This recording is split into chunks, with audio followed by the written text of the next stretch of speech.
오늘 저에게 주신 하나님의 말씀은 신약성경 요한계시록 15장 5절부터 8절까지 말씀입니다. 요한계시록 15장 5절부터 8절까지 말씀입니다. 다 찾으셨으면 저희 함께 한 목소리로 봉독하겠습니다.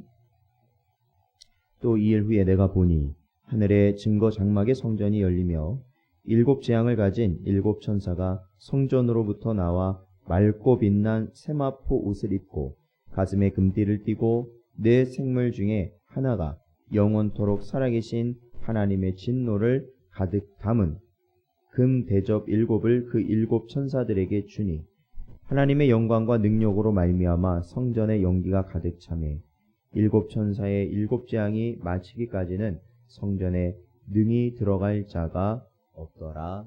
아멘. 기도하겠습니다. 하나님 감사합니다. 저희들의 심령을 붙드시고 오늘도 이 시간 주님 앞에 나올 수 있게 하시니 감사합니다. 저희들이 어느 곳에 있든지 저희들이 오직 하나님 한 분을 바라볼 수 있는 은혜를 허락하시며 오직 주의 말씀에 순종하는 삶을 살아가게 하시고 우리의 삶 가운데 하나님이 허락하신 성령께서 우리에게 말씀하시는 그 음성을 따라 우리의 죄를 끊어내고 살아가는 우리의 심령들 되게 하여 주시옵소서. 간절히 바라오며 예수님의 이름으로 기도하옵나이다. 아멘. 사랑하는 성도 여러분, 오늘도 주신 말씀 통하여서 이 마지막 때를 오직 주를 위해 살아가시고 복된 성도의 삶을 누리는 여러분 되시기를 축원드립니다. 오늘 저희들 다시 요한계시록을 저희들이 살펴볼 텐데요.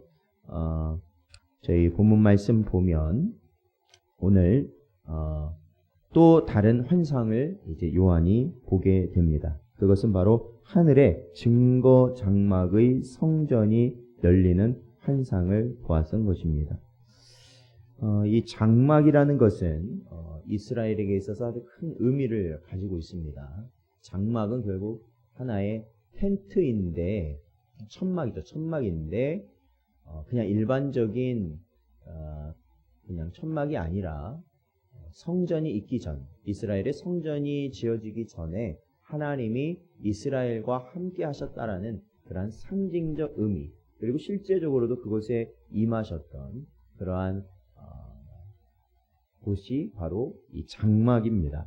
그래서 이스라엘이 출애굽한 이후에 광야 생활을 할 때 하나님께서는 이 장막을 그 이스라엘 회중의 안에 지어 놓도록 하시고 어디든지 머무는 곳마다 그것을 다시 설치하여서 하나님께 제사하고 또한 하나님의 임재를 모든 이스라엘 백성들이 보도록 하셨던 그러한 곳이 바로 장막이고, 이것이 훗날 성전으로, 솔로몬 성전으로 지어지게 되는 시작이 됩니다.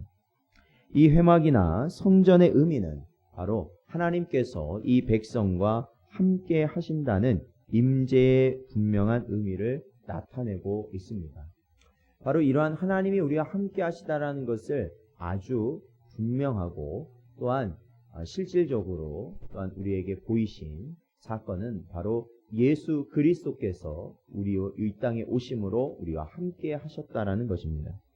마태복음 1장 23절을 보면 보라 처녀가 잉태하여 아들을 낳을 것이요 그의 이름은 임마누엘이라 하리라 하셨으니 이를 번역한즉 하나님이 우리와 함께 계시다 함이라 기록되어 있습니다. 바로 이러한 주님은 세상 끝날까지 자신의 백성들과 함께 하시겠다고 또한 우리에게 약속하셨습니다. 자, 계속해서 오늘 말씀을 보면 바로 이 하늘의 장막, 성전, 즉 하나님께서 거하신 곳에서 이 거룩한 네 생물 중 하나로부터 7 대접이 7 천사에게 주어지는 마지막 대접 심판에 대한 그 시작을 보여주는 장면이 나타나고 있습니다. 특히 이 성전에 하나님의 임재하심을 드러내는 연기가 가득 차 있었고, 이제는 대접 재앙이 끝나기까지는 이 성전에 들어갈 자가 없다라고 말씀하시며 이는 이제 이 재앙을 어떠한 상황에서도 이제는 멈추지 않고 끝까지 진행하실 것이다. 그러니까 이제 저희들이 7인과 7나팔과 이제는 7대접을 들어가는데, 그러니까 전에도 한번 말씀드렸지만은 우리가 이것을 다 같은 것으로 볼 것인가. 그런데 이 같은 것으로 보기에는 무리가 있다라는 것입니다. 왜냐하면은 여기에 나타난 그 재앙들의 그 정도가 다르다라는 거죠. 심판의 정도가 다르고, 특히 이 대접 재앙 같은 경우에, 대접 심판 같은 경우에는 최종적이다라는 그러한 메시지를, 이 이미지를 분명히 보여주고 있기 때문에 그렇습니다. 그러니까 이 극도로 심한 이 마지막 때에 이루어질 최종적인 모습이 대접 심판 가운데 나타나게 된다라는 것이죠. 그러한 심판들의 이 과정들을 보면 7인과 7나팔과 7대접, 그러니까 이 심판들이 이루어지기까지를 보면 분명한 것은 하나님께서 이러한 심판을 계획하실 때 분명한 목적을 두고 계획을 하셨다라는 겁니다. 그러니까 한 번에 끝낼 수 있는 거예요. 항상 말씀드리지만 하나님께서는 한 번에 분명히 끝내실 수 있습니다. 그럼에도 불구하고 이러한 과정을 주시는 이유를 어디에 우리가 초점을 두고 살펴야 되는가? 그것은 결국 하나님이 택한 백성들이 끝까지 회개함으로 돌아오게 하실 기회를 주고 계시다라는 것을 우리는 알게 됩니다. 결국엔 우리가 오늘 이 말씀을 통해서도 이제 7대접이 등장하는 이러한 심판에 시작되는 이 장면 가운데서도 결국 이 지금까지 하나님께서는 회개하고 돌아올 자를 기다리셨는데 이제는 이 심판이 이 대접 심판이 이제 진행되어지고 이것이 마무리가 되어버리면 이제는 그 기회가 사라져 버린다라는 것이죠. 우리가 이 땅에서 하나님께서 언제나 우리와 함께 하신다라는 것, 함께 하신다라는 것 우리는 언제나 깨닫고 있지 않습니까? 신약 성경에 보면 바로 우리 성도가 하나님이 거하시는 성전이라고 분명히 기록하고 있습니다. 즉 하나님의 성령께서 우리 안에 거하시는, 그렇죠? 우리 한 사람 한 사람이 하나님께서 거하시는 성전이다라고 분명히 기록하고 있어요. 그럼에도 이 사도 바울이 전도하고 다니면서, 사도들이 전도하고 다니면서 이 초대 교회를 보시면 교회를 세웠다라는 겁니다. 교회를 세웠어요. 세계 곳곳에 주의 교회가 지금도 세워지고 있습니다. 하나님의 역사는 오늘날 육신을 지니고 살아가는 우리에게 보이지 않으시는 하나님께서 우리 안에 거하심을 분명히 보여주고 있는 것, 그것이 바로 교회를 통해 드러나고 있다라는 것입니다.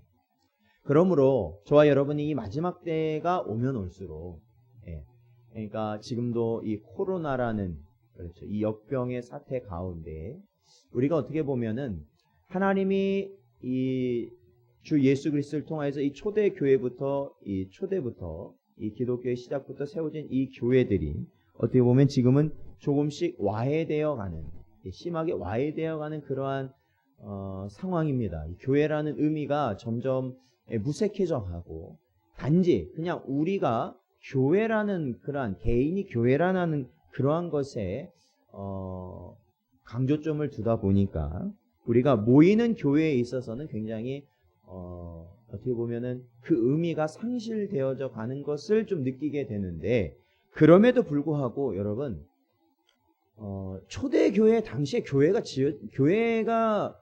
지어진다는 게 쉬운 게 아닙니다. 그렇죠. 지금 이제 이 역병이라는 것이 굉장히 우리가 이 교회에 모이는 것을 어렵게 한다고는 하지만 당시에는 실정법, 그러니까 당시에 이 로마의 이 통치 아래에서 이 예수님을 믿는 그러한 기독교 신앙을 갖는다는 것은 결국 이 생명을 잃을 수도 있는, 그러니까 모든 것을 내려놔야 되는 그러한 상황이었거든요. 그럼에도 그들이 어떻게 했습니까? 모이기에 힘썼다라는 겁니다. 모이기에 힘썼다. 그것은 이 교회가, 그들이 모여서 함께 이룬 이 교회가 이 교회 공동체가 참으로 하나님께서 이 땅 가운데 우리와 함께 하시다라는 것을 분명하게 우리 육신을 가진 우리 모두에게 보이시고, 또한 그 가운데 하나님의 역사를 또한 우리가 느낄 수 있도록 하신 통로로 분명히 교회를 우리에게 허락하셨다라는 것입니다. 허락하셨죠. 그렇다면 우리가 이 세상에 다른 많은 것들, 다른 어떻게 보면은 다른 것들의 두려움을 느끼거나 아니면 어려움을 느낌으로 인하여서 교회를 조금씩 멀리하는 것이 아니라 마지막 때가 되면 될수록 우리는 교회의 공동체를 사모해야 됩니다. 함께 해야 됩니다. 그리고 힘써야 됩니다. 그리고 그 안에 하나님께서 우리에게 약속하신 은혜들을 누리며 살아가야 됩니다. 그럴 때 우리는 영적으로 뭐예요? 힘을 낼 수 있다라는 거예요. 힘을 낼 수 있어요.